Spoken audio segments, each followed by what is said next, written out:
So we were talking about your work at WLW. Yes. And they had a number of stations that you told us about in different areas. So you must have built up quite a following while you were there. At WLW in Cincinnati and then WLWT, which was the television station, I began working there almost immediately. I had been hired by radio, but television also asked me to work there. So I started working with the Ruth Lyons program and with some of their other programs, which included the Paul Dixon Show in the morning and eventually the Vivian Delachiesa Show in the afternoon. These are all 90-minute live shows with live audiences. And I was being everybody's second banana. I helped on the Ruth Lyons program, and I would help on the morning show, and I would help on the afternoon shows as well. And I was, as you suggest, getting some currency in the market, and I began to think I ought to have a show of my own of some kind, whether it was radio or whether it was television. And I had an offer from another station in Cincinnati, WKRC, to come over and do a show for them, a show of my own, a talk show, which was sort of a new formula then. And WLW said, okay, Nick, you've been here 2 years. We'll give you your own show, but not here. It'll be at our station in Columbus. Well, I said, great. I'm thrilled. I'll be happy to get it. Of course, what I didn't know was there had been 6 hosts on that. I was the 7th. 6 hosts on that show in the previous 5 years. It was not particularly propitious moment for me to go up there. At the same time, Phil Donahue at the AVCO station, that is to say the WLW station in Dayton, was trying a whole new format. No singing, no band, no dancing. Instead, just talking. Why, everybody thought that was a foolish idea. And so when we were going to start our show up in Columbus, they decided that I would do the regular kind of show. That is to say, I would have a band, I would have singers, and there would be a live audience. And that indeed is what we did. But this is 1968, and this was the yeasty year. This is the year of the nation had its nervous breakdown. And we were in the midst of that. And instead of a lot of singing and dancing, suddenly we were having Martin Luther King assassinated, and we were having Bobby Kennedy assassinated, and we were having civil rights riots and people being killed coast to coast. It's rather difficult to come on day after day singing and dancing when all of these things were going on. Phil had exactly the right moment for his very serious and very interesting format to take hold. I, on the other hand, was behind the curve. I did bring in everybody I could bring in. I changed the show entirely when all of these incidents occurred. I brought in every presidential candidate who would come to Columbus and talk to me. I talked to Hubert Humphrey. I talked to Richard Nixon. I talked to Curtis LeMay, who was running for vice president with George Wallace that year. It was and Happy Chandler, and everybody was running. I had them all up there and talked to them all, and Ed Muskie and all the others. So it became a rather serious program, but it was also quite controversial. The day that Robert Kennedy was killed, my sister Rosemary was in the hall with the candidate when he was shot. Her daughter Maria was rather close to at the candidate. hotel. At the hotel in the back, in the hallway in the back, where he was walking, and that of course affected all of us in many ways. And something very unusual occurred. My son George, very young at the time, there was really been 7 years old. He was watching and listening to the coverage, probably too much of it. But the day after, or perhaps 2 days after, Robert Kennedy was killed, my son George came up to me and he had every little toy gun that he'd ever played with, a space gun and a Wild Bill Hickok gun and maybe another one, all toy guns. And I was just going to work, and he brought them up to me and he said, "Here, Pop, I don't want these anymore." So I told that on the air. I thought it was important. I think it was important. And, Columbus was a very strong National Rifle Association headquarters. And we got quite a bit of protest over my doing that, quite a bit. Some, I must add immediately, some encouragement as well. But the ones who protested were a little stronger. So we began losing some sponsors on the show. And in fairness, show wasn't doing very good ratings. I wasn't really very good. I wasn't good yet. I didn't know how to do it well yet. I didn't take stage as much as I should. So I'm not going to blame anybody for the show going off the air. But it went off the air in about 9 months. And I think Columbus probably does not remember that hiccup in its television history. And I left there and then went to Cincinnati, and I got a show there in the following year, and that one went quite well. That was on the air for 2.5 years, and that was called The Nick Clooney Show as well. And that was a talk variety show again. We had bands and singers, and then that show, we had a contract difference with Scripps Howard. They had decided that they either wanted to change or take the program off because it was too expensive. It was doing well, but it was too expensive. Just one market to Was support that TV? it. That was television, yes. And just one market to support it was not enough. So they, instead of attempting to syndicate it, they decided to take it off. But the station across the street, WKRC, Channel 12, decided that they wanted to have the show. And we had a contract dispute, and which lasted about a year, and I finally got that show on the air over on WKRC. And that program lasted 3 years, and did well, but once again, it was pretty expensive. And the expense, that was an interesting show. I think it was probably unique, and I'll tell you why. WKRC couldn't afford to pay the band, 5-piece band, and the singer, and the producer, and all this. So we made a deal with them. We would give them the show. They would give us 70% of whatever they took in off of commercials. Then I got the group together. I said, you want to do this show? And they said, yes. I said, here's what it is. We've got 19, I think it was 19. We've got 19 shares. We all make the same money. Whatever comes in, you get 1/19 of it. Everybody here gets 1/19 of that. So we were a commune. But we stayed on the air about 3 years doing that. We never made a whole bunch of money. And I eventually I got another simultaneous job on radio, which was paying us enough to live. And so I stopped taking my 1/19, which helped the progress of the show a little bit. Darn good show, though. I've got some tapes on it now. And, you know, sometimes you look back at these things and you say, not so good. That's a good show. That was a good show. We have the producer of it came out here and eventually was the producer of Entertainment Tonight, and then became the producer of Mad About You, and was mentioned in the Academy Awards by Ellen. His name is Bob Heath. We had a young man doing our sound, Mike Welch, came out and got an Oscar the next or 2 years later for work on a film out here. I'm very proud of them all. They were very good. The director also came out and was directing Entertainment Tonight and E! And some of these others. It's a good group. But being in a community, let's say as small as Cincinnati was Yes. to the rest of the nation, how did you get your guests? Who did you depend upon? Interestingly, Cincinnati was at that time still on the tours, so that if a touring play came in, it would be great. We would, and they still, and books, people were still using Cincinnati, which was still at that time in the top 25 markets.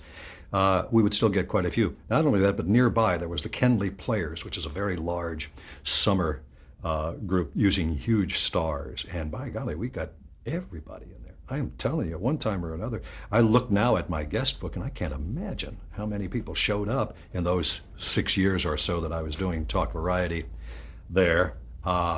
Gee whiz, I got to meet most of the major movie stars, many of the major Broadway stars, a lot of the top authors, all of the major politicians. Like who were some of those people? Oh, you just name them. You know, we can go down the list from, well, let's see, from my era. Let me think of the stars that, I'll have to pull out my book now because it's everybody you ever heard of. And naturally, I can't pull any of the names out at this moment. But they were the major television stars of the moment and the major motion picture stars of any moment. And have since, I remember I did a thing with American Movie Classics, which we will get to eventually. But when I worked with American Movie Classics, I went to Washington, D.C. for a woman's year in television gala, which I was emceeing. And we had Debbie Reynolds, Stephanie Powers, Lauren Bacall, Rita Moreno, Gloria DeHaven, Janet Leigh, and about 7 other grand dames of motion pictures. They had all been on my show at one time or another. I knew them all, so it was an opportunity to see them again. They had all come through with Ken Lee or whatever, the Carol Burnett's of the world, all these wonderful people. And so I had an opportunity to meet them, and so we have an acquaintance. Well, I can't claim friendship. We have an acquaintance. I wanted to ask you about the other daytime talk shows that you were in competition with. Yes. Like Phil Donahue, Bob Braun, and Ruth Lyons. You bet. Did they affect your show? How did you handle all that? Ruth Lyons was the inventor of this kind of form, really. She had been doing it since 1943 on radio and 1947 on television. And she did the sort of move down the couch. She was the one that would have her repertory company, just as if she had her own Ed McMahon, that would be me, or Bob Braun, or whoever was sitting over there next to her. And then she would bring out these Bob Hope, and Bob Hope would sit down, and he would be the next guest, and then move down the chair and bring out another one, and we'd have a live audience. And so she set the tone for all of us. And there were many people at that time throughout the Midwest doing them, Cleveland, Kansas City, all through that era, and of course in the major cities, New York and Los Angeles as well. But when that all began to fade, and people went into canned shows and syndicated shows and that sort of thing, it's still the shows still obtained in Cincinnati. They continued, my goodness, until the 80s. They were still doing live programs in Cincinnati with live audiences in the 1980s. And that was much after their time had come and gone. And that was because of the power created by this woman, by Ruth Lyons herself. And and we all followed her formula. The one who broke that formula was Phil Donahue, who he used the live audience, but instead of using any other appurtenances to the show, including a band and including singers and dancers and all of that, and that kind of entertainment, he just used talk.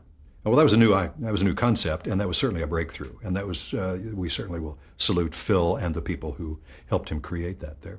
Did you follow? Did you do that with your talk show? Did you try to go to that? I did not. We were the way that a show worked, the way we could sell a show in Cincinnati was the way it had been done before. We talked about doing it. As a matter of fact, Dennis Holey attempted to do a show just like Phil Donahue's in Cincinnati, and it did not do well. So we were more successful in doing a program that did have the traditional elements. I definitely injected talk elements into it, and very serious ones. I talked to Elliot Richardson 4 days after he resigned as Attorney General in the middle of the massacres, the various massacres. As a matter of fact, there's a very funny part about that. We were doing the interview, and something went wrong with the camera, and we were having some kind of technical difficulty. And Mr. Richardson said, "I don't know, Nick, is that going to be 18 and a half minutes missing from this program?" Referring back to the 18 and a half minutes that were missing from the tapes that Richard Nixon had, which was a very famous bobble at the time.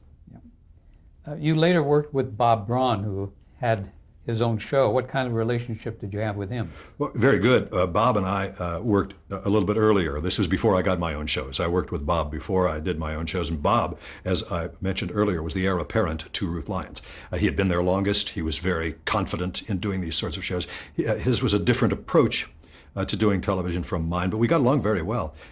He would, as he pointed out himself, would be sometimes he could get a little preachy. And I would come up and remind everybody that his shorts said, "Come back to Orlando" on them, or something, and needle him a little bit. And it kind of took that out of him. And he did, and he certainly gave me some things that I didn't know how to do well. He did commercials well, and I never knew how to do commercials. Never did. And he was great at them. I don't know. I think it's the reporter in me. the problem with doing commercials, and I've always felt this, and I have nothing against commercials at all, but my problem is I always want to tell both sides of the story. And if I tell somebody, this car is terrific, but it does have this problem, well, that doesn't work in commercials. And so I'm really not I never was as comfortable as I should have been doing commercials. Why did your WCPO show end in 1972? That was the one where I had the difficulty with contract. Scripps Howard had a contract with me which included a 100-mile no-compete clause. They wanted to either change the show and fire everybody on it and keep me as a host doing a public service show and put it at a different time of day, or take it off the air. And I said, fine. That's fine. But when that news came out, the station across the street, which is WKRC, said, well, we want the show as it is. It's doing a 6 or a 7, and that sounds good to us. We'd like to have it. And so I went to the station and asked if they would release me from the no-compete clause, which I thought was excessive, 100 miles in any direction. And they said they would. They eventually said they would not, and we took that to court and won. We won on the no-compete clause. They said that was too restrictive. It should have instead been 25 miles or 50 miles, no more than that, not 100 miles, which would have taken out Indianapolis and Columbus and Louisville and Charleston and Lexington and all the other places I might be able to work. But and so I won there and was able to put the other show on the air. So you were able to go out beyond the perimeters that they were trying to stick you with. Yes, that's right. That's right. It was too restrictive, they felt, the contract was. Now, you did appear on the Mike Douglas show at some point with, Sure with your sisters Rosemary and Betty. Tell us about that. Yeah, Rosemary was the co-host, and Betty was brought in. Mike always brought in people to make his co-host more comfortable. She brought Betty in, brought me in, and Betty got out there and would just knock them dead. She was great. She sang and everything went. And I came out, and by golly, I did too. I had a couple of good stories, and folks were laughing, and and Mike says, "Have you got any more of those?" So I would tell another couple of stories, and I was saying, you know what? This syndicated national television, it's a snap. Are you kidding me? These people love me. I'm in. Next person out was Omar Sharif. I'll tell you, it was at the height of his popularity. He apparently is one of the most attractive men in history. It was lost on me, obviously. He came out. I never saw myself disappear so quickly. Oh, man, I was absolutely into oblivion just that quickly. I said, maybe this is a little tougher than I thought. Yeah, that was a comeuppance and a good lesson. But did that appearance there with Mike Douglas help your local show? Oh, sure. All of those things did. As a matter of fact, we were offered another show, a syndicated show. We were offered a syndicated show by post-Newsweek stations, which were all over the places, Washington, D.C. and down in Florida. They were terrific. They called themselves the Westinghouse Mafia. They had left Westinghouse, that great conglomerate group, and gone to post-Newsweek. And they had started the Mike Douglas show. And they came to Cincinnati and saw our show and said, Mike, this is pretty good. We could make this our flagship show, maybe send it down to Florida, get it in Miami, it would be started. And so they came to the Maisonette restaurant in Cincinnati. We had this long talk, and we were talking contract. They went down and they found out that down in Miami, what we could not have, we couldn't take our band. We couldn't take our six-piece band. They had to have local band members or ghosts for each of them. That is to say, if you brought musicians in, they could work for 6 months or less, but the terms were, but you would have to also hire a local musician. So you'd be paying double salaries and double syndicated. It was union salary. regulation. It was a union regulation, and there were other regulations which had to do with local, some political biases as well that were involved. And it wasn't just union; it was other considerations as well. So they said, you have the same. Their words were, you have the same choice that Mike Douglas did when he left Cleveland to come to Philadelphia. You can leave your band behind and come on and do this thing. Well, it was different with us because we were, like I told you, a commune. We were friends. We all owned the same part of the show. We were very close and remain close to this day. And I talked to everybody, and I said, I don't want to go down there without them. And so we didn't. And I've never regretted that decision.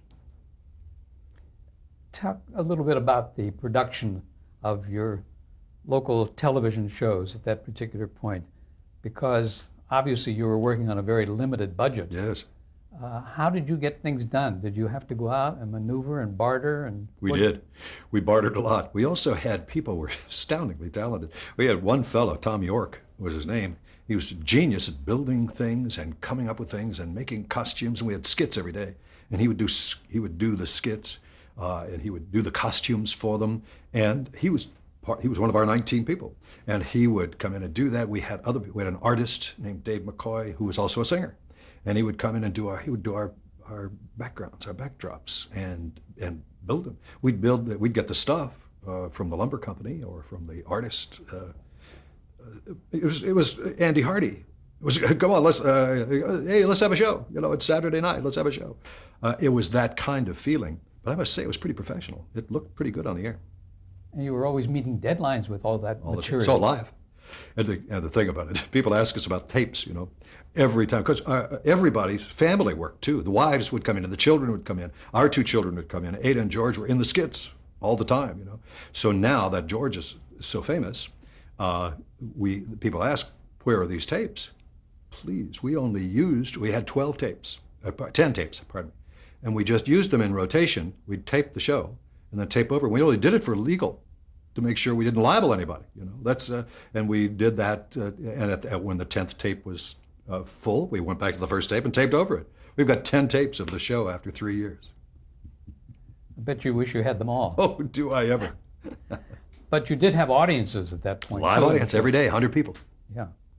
And how do you advertise that and get that out that people would come to it? Just every maybe 6 months or so, we would say, okay, we're going to have some tickets available for our program starting January 1st, and we'll give them 2 per person, first come, first served basis. And when the audience came, we would entertain them out in the holding area. Whoever's turn it was would go out and entertain them. We'd get them coffee and donuts, and we'd have little gifts that we would give away on the show during contests and stuff like that. And so, and the Cincinnati audience was used to this, because Ruth Lyons had been doing it since the 30s, and they were used to they were part of the show. It was a symbiosis. So people weren't just watching us on stage; they were watching us and the audience reacting to us. They were very much a part of the show, and they understood that. Very sophisticated. Did you find there were any professional audience that you had that they kept coming back and again? Of course, and had stockpiles of little useless gifts, and had enough so that on some occasions, if we ran out, they had some in the car. It was great. Were they active though in the course of the show? Did you interview them? Always. Yeah. I would do. Everybody would fill out a card, just as they do now on the shows, the late night shows usually, and certainly they would fill out a card and they would get to know what would work. And it was great. Regis Philbin did my show one time, and he didn't realize he was in tobacco country, and so when the ladies knew how to get him. So he had the card, and he looked and says, "Look at this. This is perfect." I saw the tape later on, and he came out and he said, "Where's the lady who's the stripper? Where's the lady who's the stripper? Bring her on." And the lady came up, very elderly lady, very overweight, and with frizzy hair. And he said, "You're the stripper?" She says, "Yeah, I strip tobacco out in the stripping barn." Well, they knew they were going to nail him. If you're around Kentucky or Southern Ohio, you got to know that stripping tobacco is a very big deal. Regis didn't know that. That's great. Now, in 1974, you went to a show called The Money Maze, and that was at ABC television in New York. It sure was. How did that all come about? I had gone up to do 2 pilots for game shows before. One of them was called Ooh La La. And one of the guests on the pilot was Barbara Walters. And there were several others. Then there was another game show, and I have now forgotten what its premise was. But the point was, once you get into doing a couple of these pilots, you're in play. And so a man named Don Lips had seen some of the pilots that did not go. And he had this idea. He was working for Dick Cavett. It was Daphne Productions, and Dick Cavett owned that. And he had this idea for a show. It was an absolutely flamboyant huge game show, huge physically, called the Money Maze. And so he called me up in I guess it was August of 1974, and asked if I would come up and do the audition for it, rather the pilot for it. He already saw the tape. Went up, did the pilot in August. I didn't hear anything more.